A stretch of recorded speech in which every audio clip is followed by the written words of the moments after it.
Mas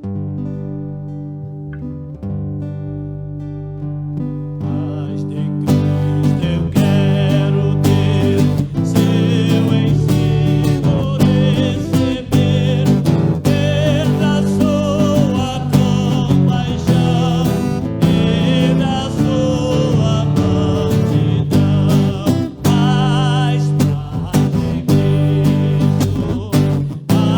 Cristo,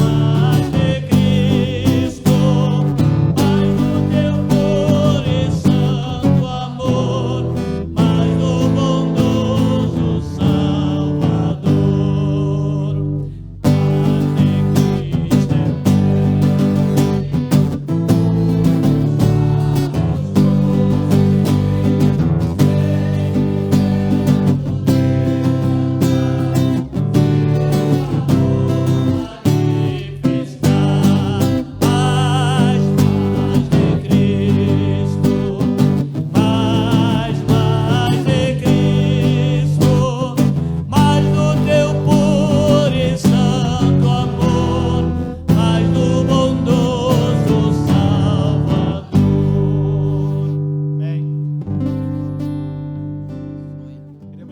Abramos nossas Bíblias, Colossenses, capítulo 2. Assentados mesmo. A leitura ela vai ser desenvolvida ao longo, conforme formos conversando, a leitura vai ser feita. Colossenses, capítulo 2. É interessante, nós estamos no período, da Reforma, estamos aí comemorando os 501 anos da Reforma Protestante.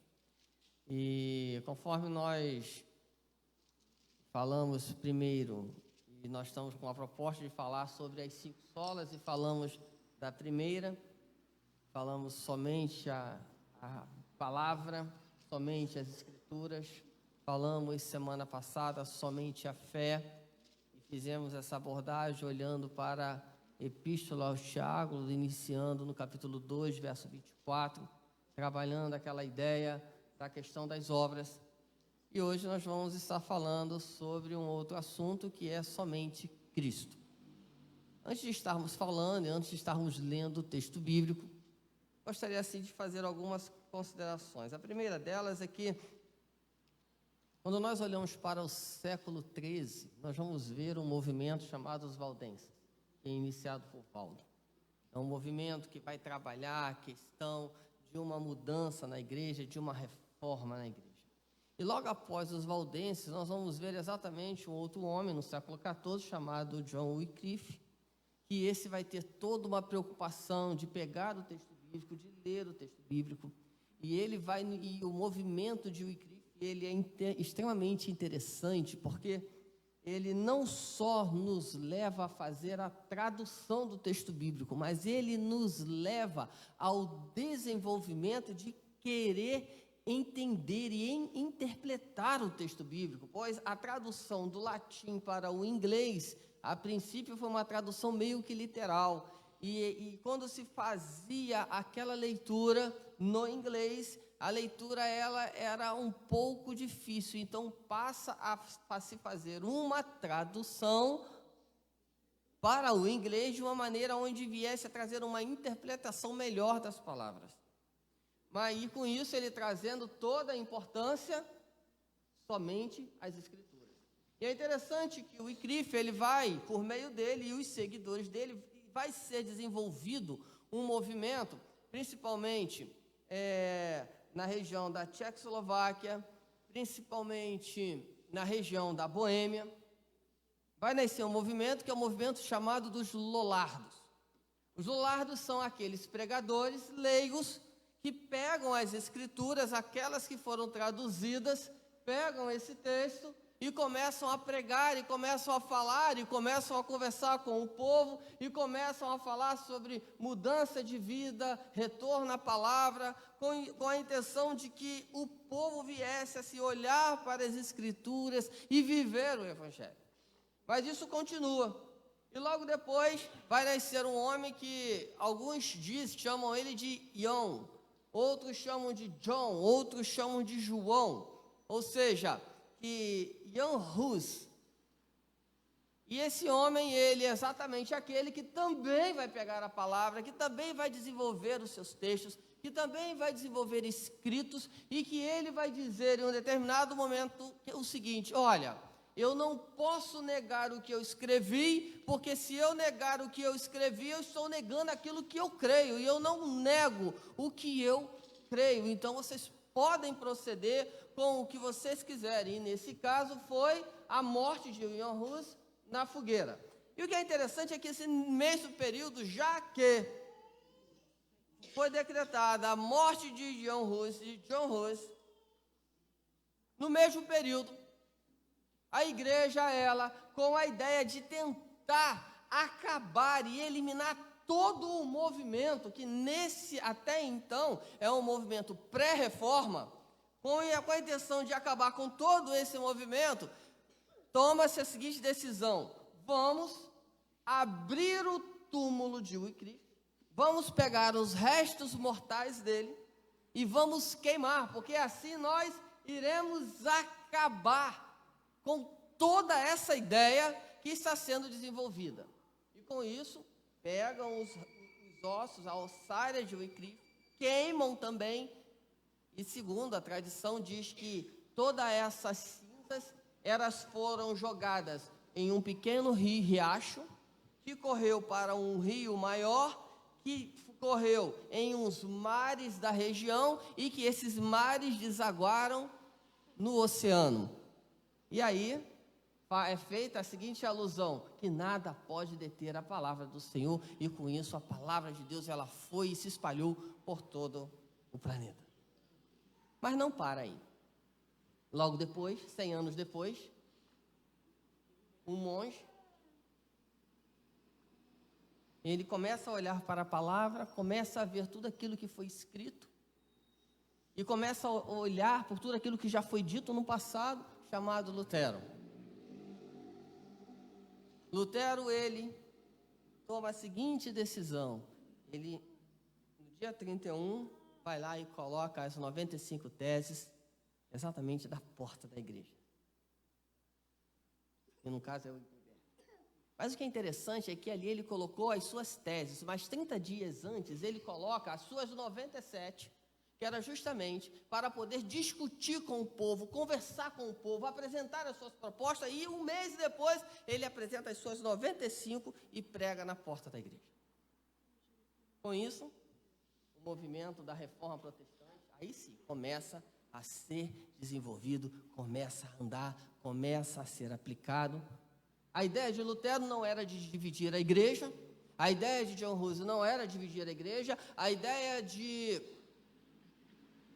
Wycliffe não era dividir a igreja, a ideia dos Lollardos não era dividir a igreja, a ideia dos Valdenses não era também essa, mas era a ideia de que a igreja mudasse e voltasse para os evangelhos, voltasse para a mensagem dos evangelhos e parasse com esse sincretismo religioso, com esse grande problema que estava acontecendo na história e que é um problema hoje, agora, já nesse momento. É um problema parecido com o que nós vivemos hoje. Vivemos hoje coisas semelhantes. Vivemos hoje onde as pessoas saem da palavra e vivem uma fé e vivem uma religião fora das Escrituras. Não conhecem as Escrituras. A Escritura, ela não é, o texto ele não é apresentado, o texto não é lido, o texto não é estudado. As pessoas vivem hoje de maneira onde a fé delas, ela está pautada também em Cristo. Mas a fé, muitas vezes, e na maioria delas, vai estar pautada num copo com água ungido, no óculos ungido, na rosa ungida, no sal grosso que vai ficar na porta, na escrita dos salmos que você copia e cola atrás das portas, e com isso nós vamos colocando fé em objetos, em coisas, e vamos tirando a fé de Cristo. A igreja de hoje, ela vive de uma maneira onde Cristo, ele não é a essência, Cristo não é o principal. É possível alcançar a salvação por meio de obras. É possível alcançar a salvação por meio da ação até mesmo de algum homem muito santo e que pode orar por mim e que pode assim ser o meu mediador. Esse é o pensamento hoje.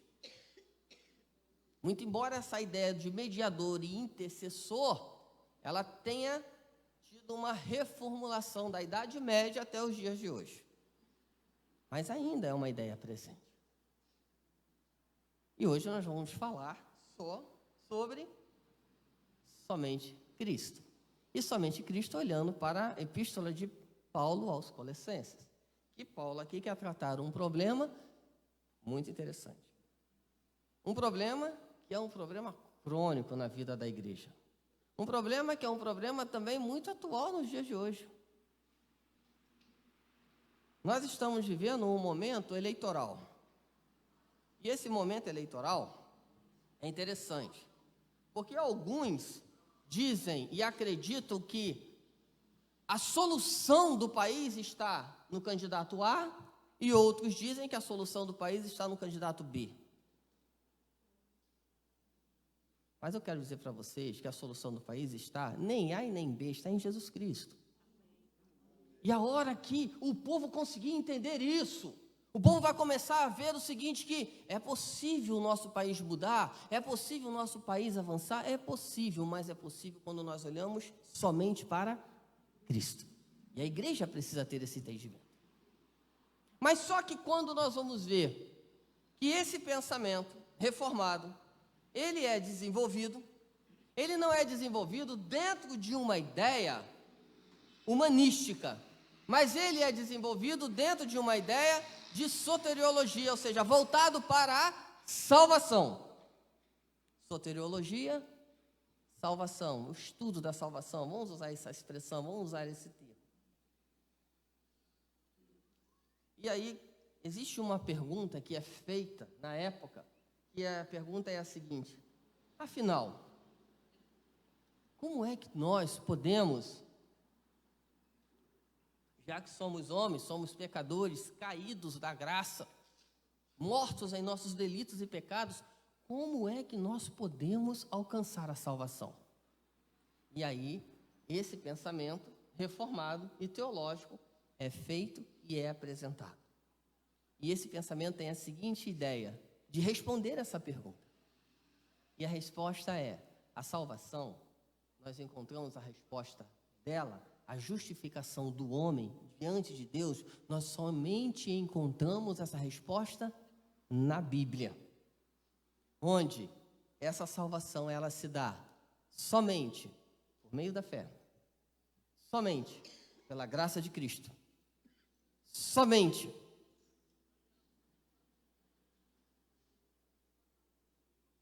deu branco, mole?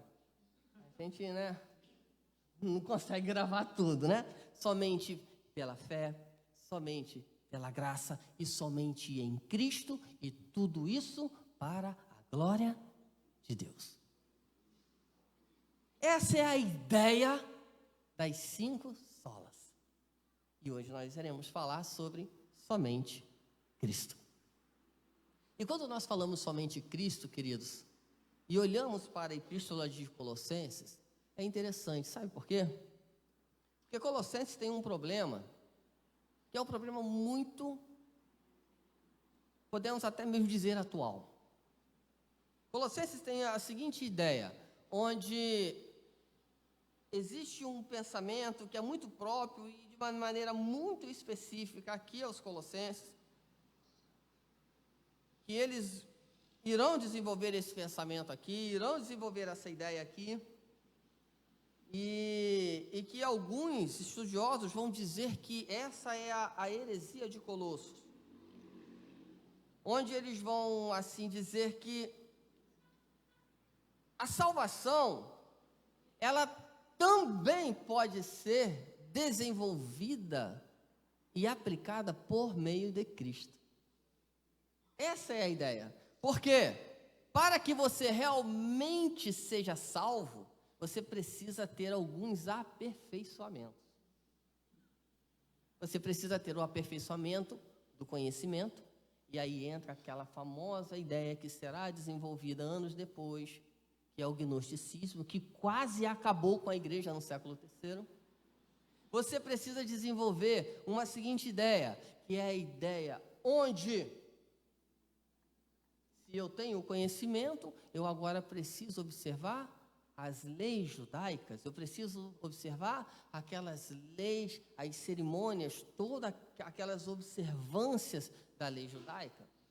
Mas não somente isso, eu também preciso observar uma outra coisa, que é a ideia de você, que era muito comum naquela época, que era exatamente o ascetismo, que no próprio texto está citando isso, que é um pensamento que está trazendo, que está dizendo, olha, para que a salvação ela realmente ocorra, você tem que desenvolver essas coisas da sua vida. Não basta somente Cristo. E aí é onde Paulo vem, com muita propriedade, com muita sabedoria, orientado pelo Espírito Santo de Deus, e Paulo começa a desconstruir tais ensinos que estão sendo aplicados na igreja e trazendo a igreja a entender que a salvação é somente por Cristo Jesus e mais nada. Verso 4 de Colossenses, capítulo 2, a partir do verso 4. Assim digo, para que ninguém vos engane com raciocínios falazes. Pois embora ausente, quanto ao corpo, contudo em espírito, eu estou convosco, alegrando-me e verificando a vossa boa ordem e a firmeza da vossa fé em Cristo. Ora, como recebestes Cristo Jesus, o Senhor, assim andai nele. Nele, radicados e edificados, confirmados na fé, tal como fostes instruídos, crescendo em ações de graça. Verso 8. Cuidado, que ninguém vos venha a enredar com a sua filosofia e vãs sutilezas, conforme a tradição dos homens, conforme o rudimento do mundo, não segundo Cristo. Porquanto nele habita corporalmente toda a plenitude da divindade, também nele estáis aperfeiçoados. Ele é o cabeça de todo principado e potestade.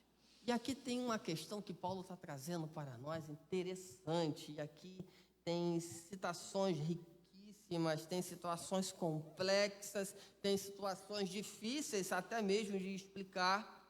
Mas Paulo, a princípio, aqui ele está querendo dizer o seguinte: não que vos deixe enredar. Ou seja, em algumas outras versões, a palavra não é enredar, a palavra é laçar, ou seja, a ideia de ser laçado, a ideia de ser envolvido. A ideia aqui de enredar é essa, de ser envolvido com aquilo, é como se fosse uma rede de pesca que vem e abraça tudo e traz tudo para si. A ideia que Paulo está falando é isso: não caiam vocês nessa armadilha, não caiam vocês nessa rede, pois no meio de vós existem homens que estão falando com toda a sua filosofia, com todo o seu ensino, trazendo o ensino para vocês, apresentando o ensino para vós, ensinos esses que não estão em acordo com o que as Escrituras falam, ensinos esses que vão contra ao que o próprio Cristo ensinou, ensinos esses que vão dizer que Cristo, a salvação é por Cristo também. É possível ser salvo por Cristo também. E ele continua a dizer que esses ensinos, eles vêm de maneira sutil, de maneira que em primeiro instante achamos que é lindo e maravilhoso. Eu lembro que minha avó, assim que ela se converteu, eu era criança, e tinha um programa de rádio, e isso já tem bastante tempo, 30, 40 anos, mais ou menos. E nesse programa de rádio, em determinado instante, aquele pastor que estava do outro lado, ele falava: agora chegou a hora da oração, e nessa hora eu peço a você que pegue o seu copo, coloque o copo em cima do rádio, que nós iremos orar. E após essa oração, você beba essa água, e essa água vai fazer todo um trabalho no seu físico, vai lhe curar. A água ungida. A sutileza do ensino que tira a centralidade de Cristo Jesus. O apóstolo Paulo, ele não perdoa essas pessoas. Mais à frente iremos falar sobre isso. E aí ele fala: não vos deixe enredar com tais filosofias que vêm de maneira sutil, conforme a tradição dos homens. E essa expressão tradição dos homens aqui, ela está exatamente nos reportando a ideia da tradição oral, aquela tradição que é transmitida, aquilo que é ensinado, aquilo que é passado ao longo dos anos. Então Paulo está dizendo: não deixe com que essa tradição venha a ofuscar aquilo que Cristo fez na cruz do Calvário por vós. Conforme os rudimentos do mundo, conforme os ensinos do mundo, conforme ensinos que são contrários. E ensinos esses que não estão em acordo com aquilo que Cristo ensinou. Paulo está falando: não deixe isso acontecer em vocês. E aí quando Paulo diz: não deixe que isso aconteça na vida de vocês, ele está dando a resposta no verso 9. Ele está dizendo assim, não deixe isso acontecer, sabe por quê? Porquanto nele habita corporalmente toda a plenitude da divindade. E aqui é interessante, existia um pensamento naquela época, que era um pensamento dualista, onde se dizia que o físico, ele é um lugar ruim e o espírito é bom. Eu preciso matar para me libertar. Uma vez fora desse corpo, eu estou liberto. Isso é um pensamento dualista. E quando o apóstolo Paulo chega aqui no verso 9 e fala assim: porquanto nele habita corporalmente toda a plenitude da divindade. E quando nós olhamos para esse texto, eu tenho que fazer e tentar fazer você lembrar daquela série que nós estávamos falando aqui sobre exatamente a pessoa de Cristo, onde tem ali a sua natureza humana e a sua natureza divina. Onde Cristo em corpo, na matéria, ele está ali presente, toda a humanidade dele, mas toda a divindade, em um só corpo. O que Cristo está dizendo é o seguinte: olha, não é bem por aí. Esse não é o caminho. Paulo está tratando isso aqui com o povo. Paulo está tratando isso aqui com a igreja. Paulo está dizendo: olha, se você achar que essa ideia dualista, onde a carne é ruim e o espírito é bom, e o espírito tem que se libertar da carne, tem alguma coisa errada, porque a própria Escritura nos ensina que quando Cristo voltar para nos buscar, aqueles que estiverem vivos irão para a glória com Ele, e aqueles que morreram terão seus corpos ressuscitados e irão para a glória com Ele. A própria Escritura nos ensina que Cristo morreu e ressuscitou com um corpo físico.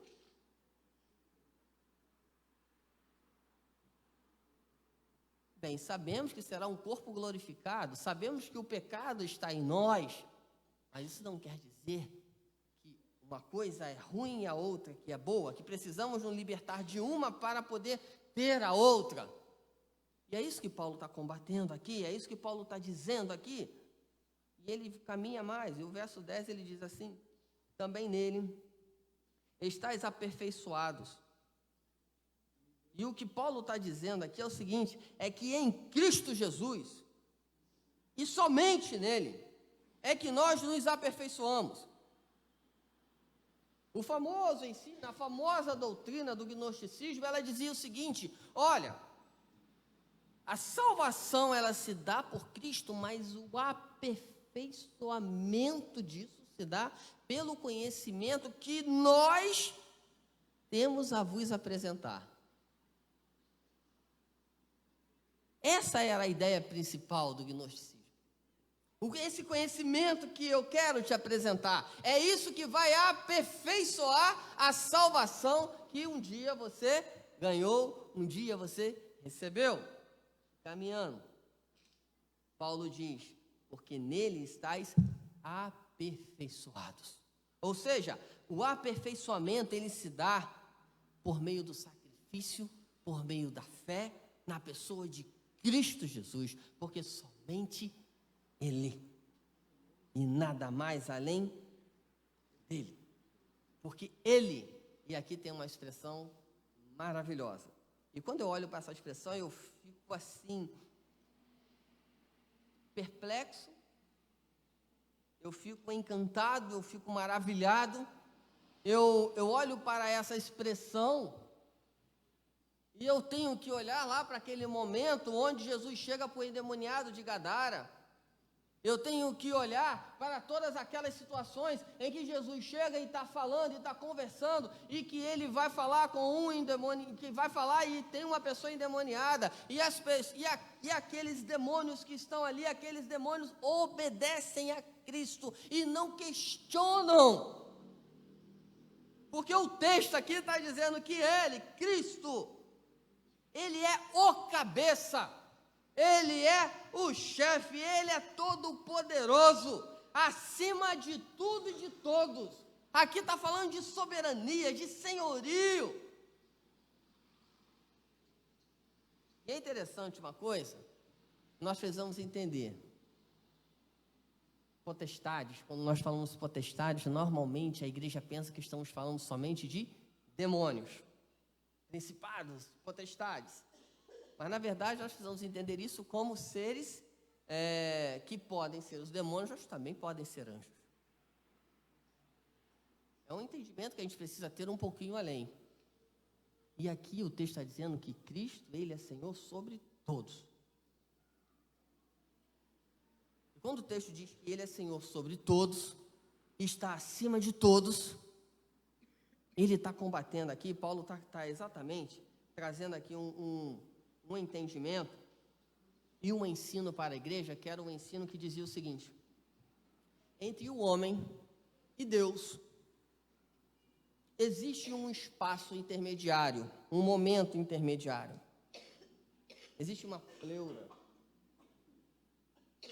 E quando nós morremos, para irmos para Deus, precisamos passar por esse momento, onde nesse intervalo precisamos ali aplacar a ira daqueles que ali estão, dos principados que ali estão. E aí o apóstolo Paulo vem falar assim: olha, isso não é necessário porque nós fomos aperfeiçoados em Cristo Jesus. E uma vez mortos em Cristo Jesus, nós estaremos no paraíso com o Pai, com Deus. É isso que o apóstolo Paulo está desconstruindo. É isso que ele está dizendo. Pois todo esse ensino está sendo apresentado na igreja de Colossos. E aí ele continua a dizer, verso 11: porque nele também fostes circuncidados, não por intermédio de mãos, mas do despojamento do corpo na carne, que é a circuncisão de Cristo, tendo sido sepultados juntamente com ele no batismo, no qual igualmente fostes ressuscitados mediante a fé no poder de Deus que o ressuscitou dentre os mortos. E aqui, o apóstolo Paulo está dizendo, se nós temos um problema com todos esses ensinos, nós também temos um problema com aquilo que eles querem lhe ensinar, que é que para que a salvação seja aperfeiçoada, tem que haver a circuncisão. E não somente a circuncisão, mas é preciso observar todas as leis que foram dadas ao povo de Israel. É preciso observar a circuncisão, é preciso observar o calendário litúrgico, é preciso observar as datas, é preciso observar as festas, porque esse é o meio de se e aperfeiçoar. E aí o apóstolo Paulo fala assim: esse é um ensino e é uma filosofia sutil. Não vos deixe ser enredados por eles, ou enganados por eles, ou laçados por eles. Sabe por quê? Porque nós fomos circuncidados não por intermédio de mão, mas nós fomos pelo ato de Cristo na cruz do Calvário, e que é único, perfeito, eficaz e conclusivo. É isso que Paulo está falando. Mas Paulo continua a falar, e ele fala no despojamento do corpo, da carne, que é a circuncisão de Cristo, onde nós fomos sepultados juntamente com Ele, no batismo, ou seja, um novo nascimento, um novo momento, uma nova história de vida. E essa nova história de vida, somente quem pode lhe dar não é o conhecimento, não é o ritual, não são os ritos. Quem pode lhe conceder isso é Cristo Jesus, porque foi Ele que morreu na cruz do Calvário, então tudo somente por Ele, e mais ninguém. E Paulo continua, verso 13: e a vós outros que estáveis mortos pelas vossas transgressões e pela incircuncisão da vossa carne, vos deu vida juntamente com Ele, perdoando todos os vossos delitos. No culto hoje, nós tivemos um momento que é um momento de oração silenciosa. Algumas pessoas que não são presbiterianas não conseguem entender esse momento.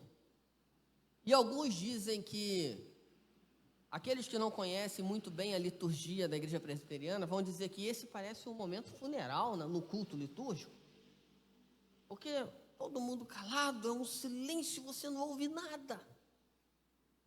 Mas sabe por que as pessoas estão em silêncio? É porque as pessoas estão orando. É um momento onde nós confessamos os nossos erros, confessamos as nossas falhas, confessamos os nossos pecados e confessamos isso a Deus, e falamos isso para Deus, porque Ele, Cristo Jesus, Ele morreu na cruz do Calvário por causa dos nossos delitos e pecados, uma vez que nós estávamos mortos por causa dEle, e em Cristo Jesus nós fomos perdoados, nós somos justificados. Então a justificação ela se dá pela fé, e pela fé somente em Cristo Jesus. Tendo cancelado, verso 14, o escrito da dívida que era contra nós e que constava de ordenanças, o qual nos era prejudicial, revendo-o inteiramente, encravando-o na cruz, e despojando os principados e as potestades publicamente, os expôs ao desprezo, triunfando deles na cruz. E aqui o apóstolo Paulo está dizendo: por que somente Cristo? Sabe por quê? Sabe por que nós temos que desprezar esses ensinos que estão apresentando para nós? Sabe por que precisamos desprezar qualquer coisa que seja fora de Cristo? Sabe por que precisamos excluir, precisamos desprezar? Porque lá no Antigo Testamento nos foi apresentada uma carta de condenação. Quando nós olhamos lá para o Antigo Testamento, nós vamos ver uma coisa chamada os 10 mandamentos.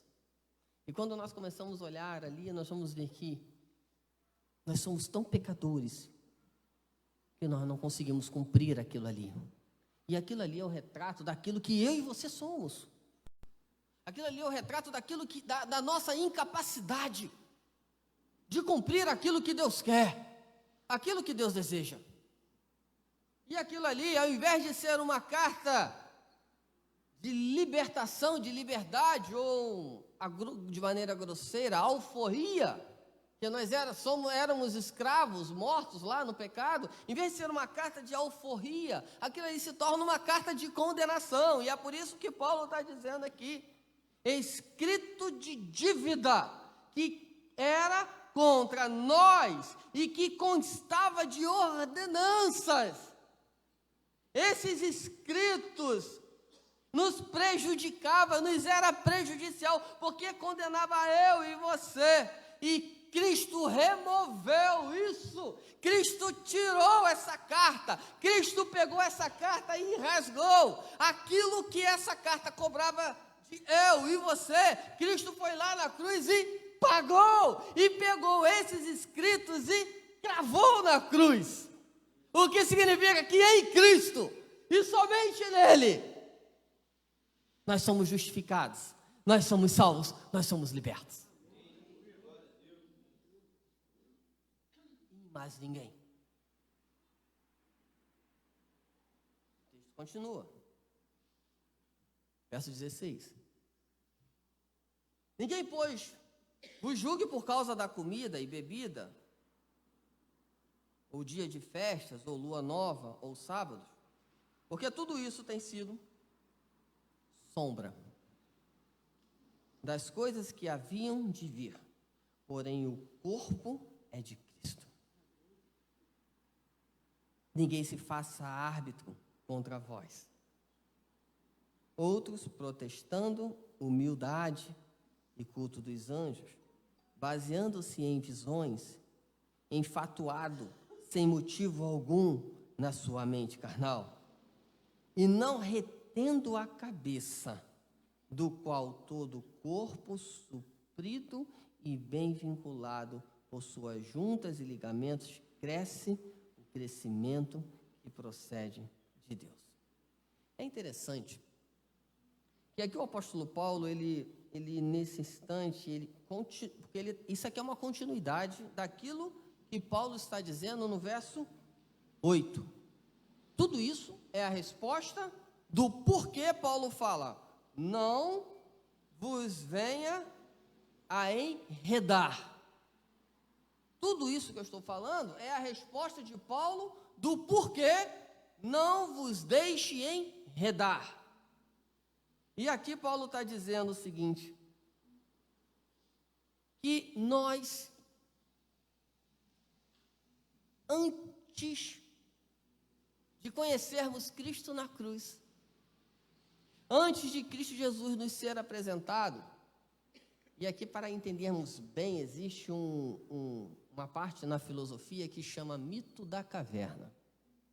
O que é o mito da caverna? O mito da caverna é onde você está olhando para... Você está preso dentro de uma caverna, existe a porta da caverna atrás de você, e você está olhando para uma parede. Lá fora tem uma luz, e qualquer sombra que é feita, a única coisa que você vê não é o real. O que você vê é a projeção dessa sombra. Esse é o mito da caverna. Grosso modo falando, sem entrar nos detalhes. Pois a nossa ideia aqui não é trabalhar filosofia, e eu também não sou habilitado para tratar sobre isso. Mas a ideia aqui é trazermos a ideia que quando Cristo está vindo no Antigo Testamento, quando o Antigo Testamento vem apontando para Cristo, a única coisa que nós podemos ver de Cristo de fato são as sombras. Quando Cristo ele é citado lá em Gênesis, a única coisa que nós podemos ver aqui são as sombras. Quando Cristo ele é citado ao longo do Pentateuco, quando Cristo é citado ao longo dos livros históricos, quando ele é citado nos poéticos, quando ele é citado nos profetas maiores, quando ele é citado nos profetas menores, a única coisa que nós podemos ver de Cristo são as sombras. E quando Cristo ele chega, e é por isso que tem a expressão plenitude, quando ele chega de maneira plena, e aquilo nós conhecíamos de ouvir, agora os nossos olhos veem, contemplam o Filho de Deus, Jesus Cristo, Deus homem, encarnado, onde ele é um homem, é uma pessoa humana com duas naturezas, a natureza humana e a natureza divina, aquele que vai viver, aquele que vai se entregar, aquele que vai morrer, aquele que vai para a cruz, e aquele que ao terceiro dia ressuscitará, para assim nos trazer liberdade, porque somente nele e para ele. E uma vez que nós o conhecíamos pela sombra, hoje o conhecemos de fato. E se conhecemos Cristo de fato, querido, nós não podemos viver pelas sombras. Nós precisamos viver por aquilo que é, e por aquilo que é de verdade, porque tudo tem sido sombra das coisas que haviam de vir. E as coisas que haviam de vir, Cristo Jesus. Porém, o corpo é de Cristo. E aí o apóstolo Paulo ainda continua: não vivam nessas cavernas. Saiam dessas cavernas. Porque Cristo já foi apresentado a vós. E talvez aqui nós teríamos algumas cavernas citadas no texto. Uma delas, visões. Aquelas pessoas que vivem de visões. Essa noite, eu dormi, eu sonhei. E esse sonho é poderoso. Aquelas pessoas que vivem daquilo que a sua mente produz. E o que o apóstolo Paulo está dizendo? Saiam disso. O apóstolo Paulo ainda diz um pouquinho mais. Porque existem aqueles que têm visões, e com essas visões eles trazem ensino para vós. Aqueles que acham que teve uma grande revelação e trazem isso como se fosse uma grande verdade. E aí nós temos alguns exemplos. Nós temos os mórmons, que seriam um bom exemplo disso. Nós temos aí os testemunhas de Jeová, que seriam um bom exemplo disso. Nós teríamos, dentro do nosso contexto evangélico, um movimento que nasce alguns anos atrás, que é conhecido como o movimento do G12, que é um exemplo disso. Onde nós temos que sair dessas visões. Onde agora chega um anjo e revela, eu estou aqui tentando lembrar o nome do pastor, eu não estou conseguindo lembrar.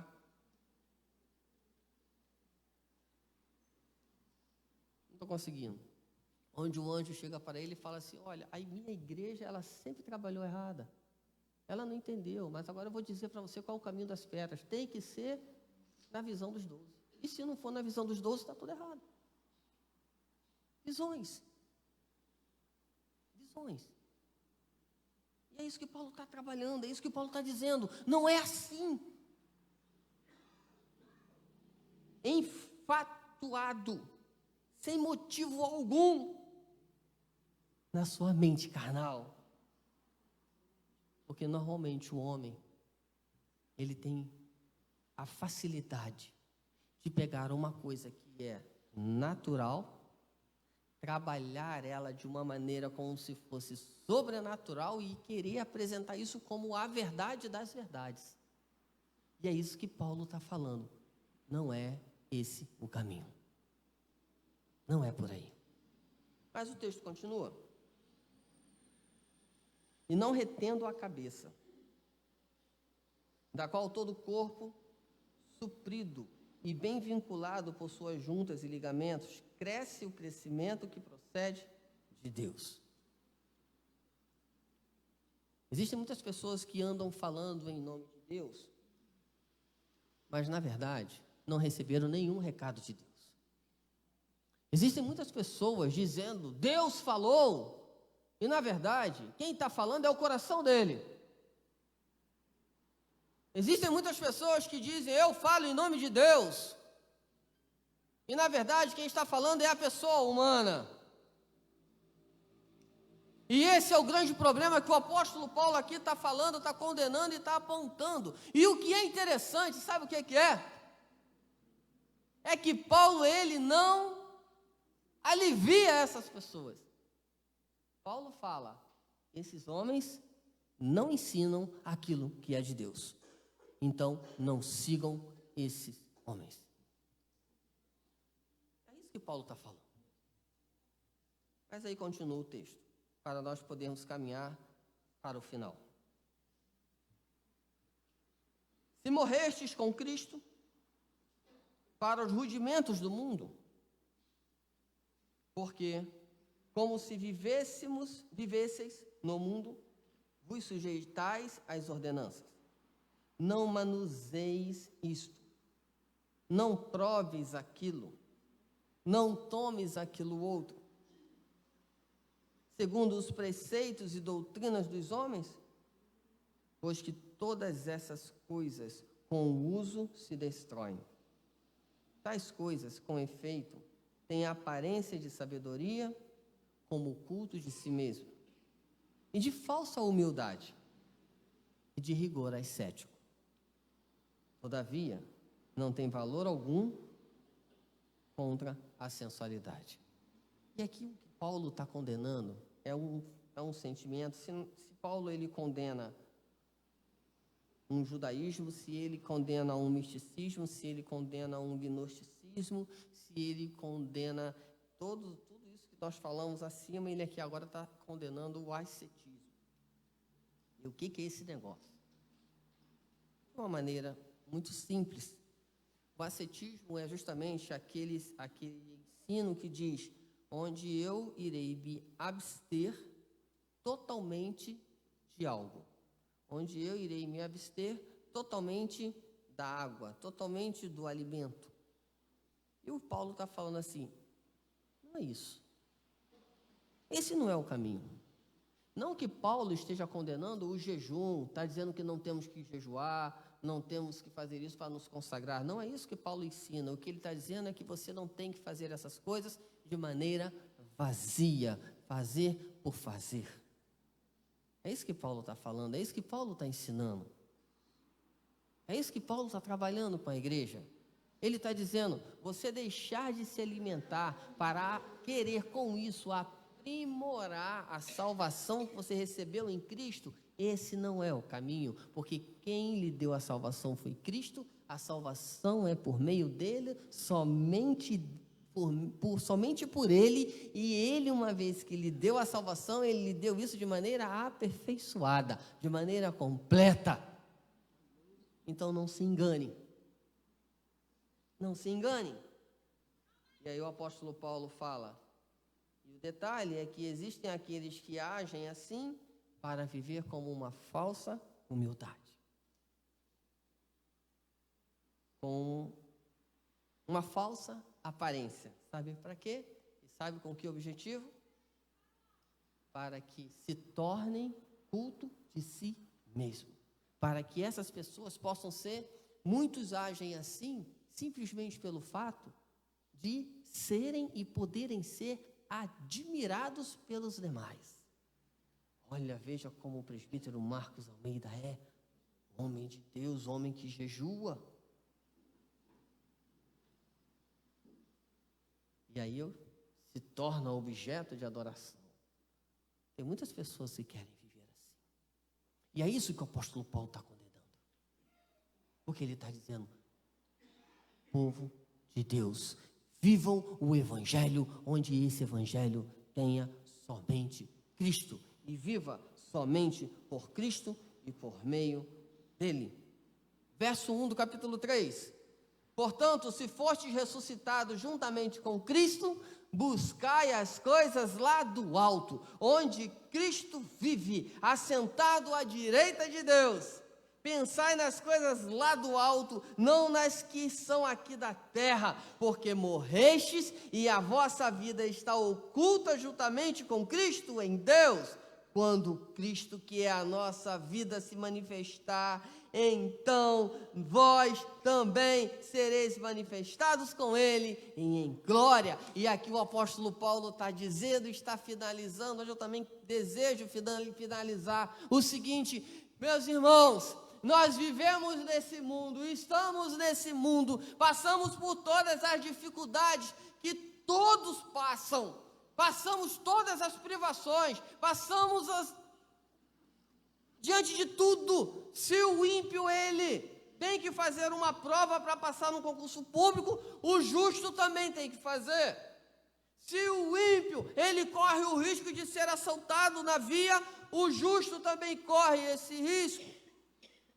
Se o ímpio se molha quando a chuva cai, nós também nos molhamos. Então nós estamos debaixo de tudo, de todas as consequências naturais. Mas existe uma coisa que é diferente, é que eu e você temos esperança naquele que virá buscar a sua igreja, aquele que foi enviado ao mundo, porque o homem pecou, o homem estava numa desgraça de vida, mas Cristo nasceu, viveu, morreu, ressuscitou ao terceiro dia, foi para o céu e voltará para buscar a sua igreja. Sabe por quê? Porque somente por meio dele e fora dele, nada. Somente Cristo Jesus. A salvação somente em Cristo Jesus. A salvação, ela não é por causa do pastor. Se você acha que você vai salvo por causa do pastor, eu tenho uma notícia muito triste para te dar. Você está no inferno. Se você acha que vai para o céu por causa dos presbíteros que estão ali, homens de Deus, mas se você acha que vai por causa deles, eu tenho uma outra notícia para te dar. Você está no inferno. Eles não têm poder de salvar vocês, e muito menos eu. Quem me salvou é aquele que pode salvar vocês. Aquele que me justificou diante do Pai é aquele que justifica vocês. E o nome desse é Jesus Cristo. E aqui nós estamos para adorar a esse Deus maravilhoso, a esse Deus grandioso, a esse que morreu na cruz para nos salvar, para nos redimir e para nos justificar diante de Deus, aplacando a ira de Deus que estava sobre nós, homens pecadores, mas que agora a graça dele é derramada sobre nós de maneira mais que abundante.